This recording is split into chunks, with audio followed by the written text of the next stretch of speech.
Hello and welcome back to my sourdough series. In my last video, I talked all about the science of sourdough, what it is, and why you would want it in your diet or why you would want to bake with sourdough. As you dive into different recipes or methods, you are going to come across lots of different terminology. It was all new to me, so many words and things that were just thrown out there. I had no idea what people were talking about. And so today's video is talking about all of the different terminology words that you might hear when coming across different recipes or methods of baking with sourdough. The first word is a bowl, not to be confused with a mixing bowl, but a bowl. This is a French word and it is for a round loaf of bread. And the other one is a batard. A batard is just like this, except for it is longer, more oval shaped.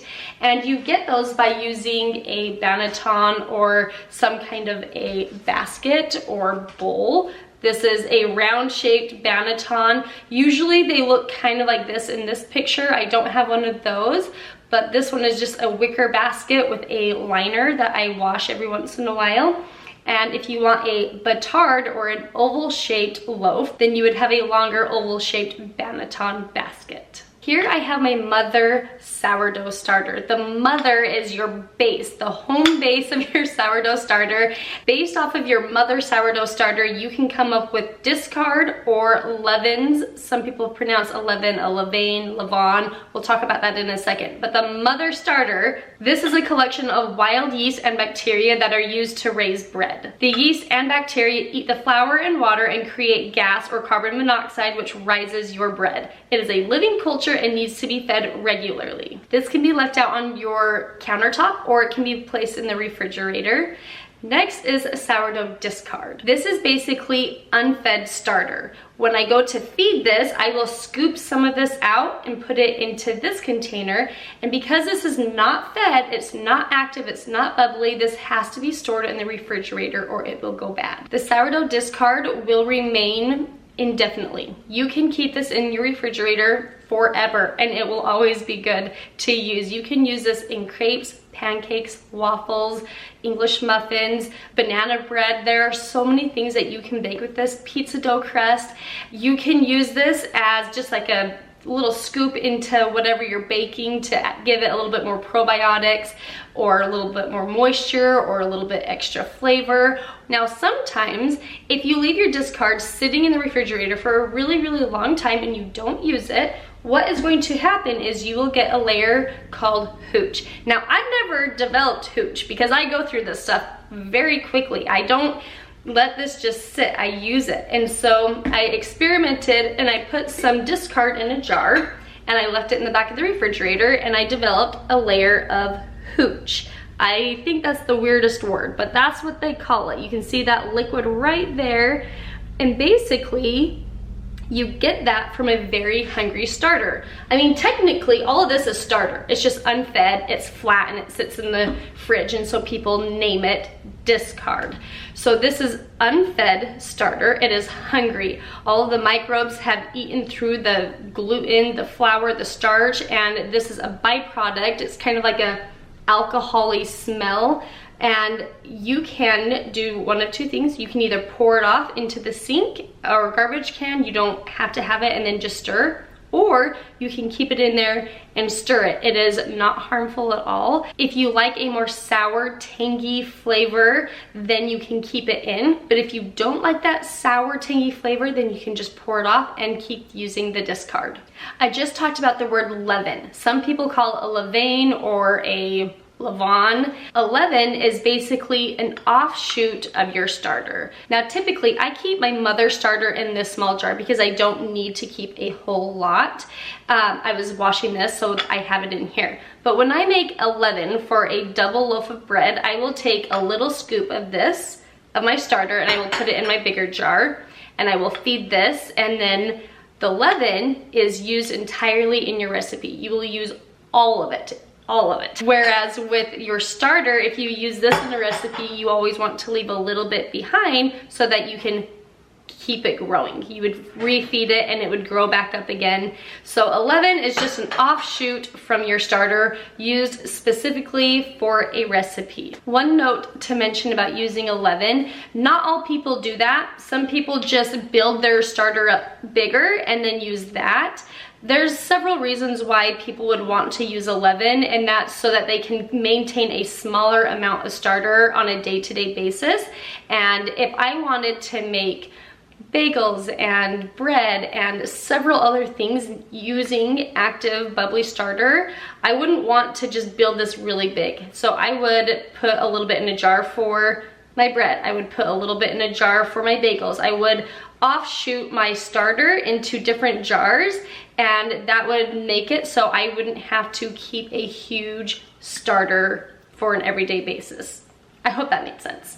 That can get confusing, and I know there's lots of ways around it and there's lots of different methods. Autolyse is allowing the flour and water in the dough to rest together before adding the starter or salt or other ingredients. This helps with gluten development. Gluten. Gluten occurs as a result of two proteins found in grains like wheat. Gluten is what gives bread its elasticity, and the network of gluten allows your dough to trap the carbon dioxide that the yeast produces. It's the gas held inside of the gluten network that causes your bread to rise. So this is why you do the stretch and folds or the coil folds, because that's important in developing a good, strong gluten network to trap in all of those air gases to create a good oven spring or a good rise with your bread and not having a flat, dense loaf. Bulk fermentation is the initial long rise of the dough after mixing. It's a crucial step for developing flavor and structure. That is also known as the first rise. Stretch and fold is a technique used during bulk fermentation to strengthen the dough by gently stretching it out and folding it over itself. Coil folds. This is another method of strengthening the dough and developing the gluten network. Coil folds requires you to put your hands under the middle of the dough and stretch it upwards and then flap it over itself. This is a more gentle way of handling the dough, and this also works really well when you have a high hydration or a more wet dough. The window pane test. You are taking a small piece of your dough and you're stretching it between your fingers to create a window pane, or seeing if you can see light through it without putting a hole in it.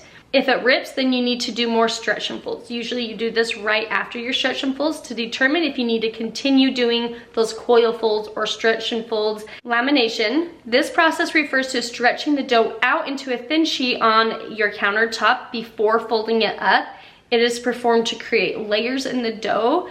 Lamination is also used to add different flavors. This is where you would do a lot of inclusions. So inclusions would be adding things into your bread. I believe this one was lemon zest and white chocolate chips, which was so good. One of our favorites though is jalapeno and cheddar cheese, and you can do that during the lamination step.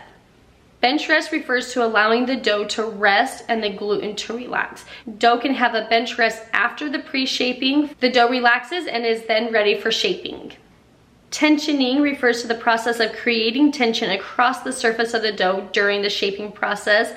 This helps make scoring easier. Proofing. This is the final rise of the shaped dough before baking. It allows the dough to puff up and develop its final shape.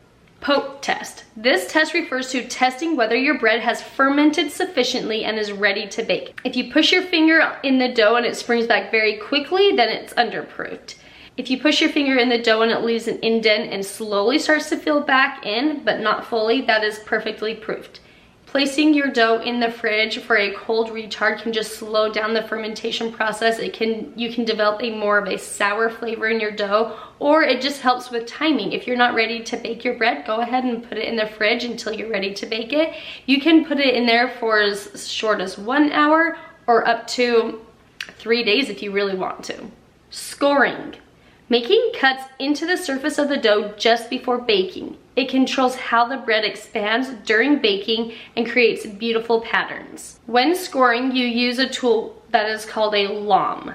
A lot of people will call it a lame, but I'm pretty sure it's pronounced lame, and it is a sharp blade used to score your dough before baking. The oven spring is the rapid rise of the dough in the initial minutes of baking due to the expansion of trapped gases. the hydration of your dough. You're going to hear hydration a lot, and that one was confusing to me for a while. So let me just read this off to you so I can explain it a little bit easier. Hydration refers to the amount of water in your dough or how hydrated it is, and the flour is going to be the 100%. You can figure this out by dividing the amount of water by the amount of flour, then multiplying by 100. This will give you the percentage of hydration. Most dough that people work with is around 70% hydration. The higher hydration, the more wet your dough is going to be and a little bit stickier or harder to work with. The crumb.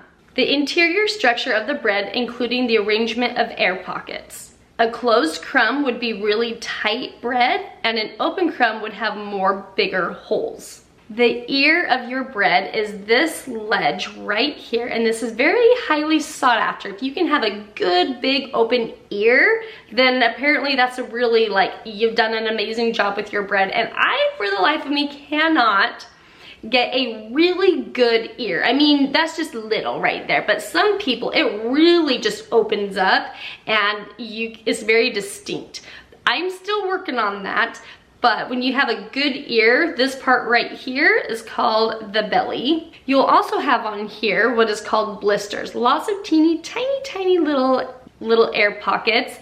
And if you have a really long, cold fermentation, or if you have this in the fridge, or the dough in the fridge for a long period of time, you will develop more of those little blisters. Enriched dough. You can make sourdough enriched foods. That will include butters, oil, sugar, eggs. It usually gives you more of a yellowy color of dough, similar to like a brioche type of a bread. Very spongy, soft, sweet. Those are considered enriched doughs. The float test is performed by putting a teaspoon of sourdough starter into a glass of water. If it floats, it's said that it's ready to bake with. If it sinks, you need to work on building your starter a little longer. There is so much controversy over this method, whether it works or whether it doesn't work. I actually never use it because I have learned to just read my starter off of just what it looks like. I know that this is not quite ready because it's still growing. It's just not very active and bubbly yet. So you'll learn to read it and you don't have to do the float test. And I think if I were to put this in water, it would probably still float. Yeah, I don't think it's ready to bake with. Another common thing that you will come across when baking with sourdough is a 1-1-1, and they are talking about sourdough ratios with your starter. And so this is all being weighed in grams. That would mean equal parts of flour, water, and starter. So like 25 grams starter, 25 grams water, 25 grams flour. I usually do like a 1-2-2, so I would do like 25 grams starter, 50 gram water, 50 grams flour. Well, there you have it, all of my sourdough terminology and definitions. I hope this video helped you. If you still have questions or I confused you on something, go ahead and ask in the comment section down below and we'll try to clear things up. But I hope it was helpful for you, and if you are diving into the sourdough world, go ahead and let me know. Thanks for watching, and we will see you guys next time.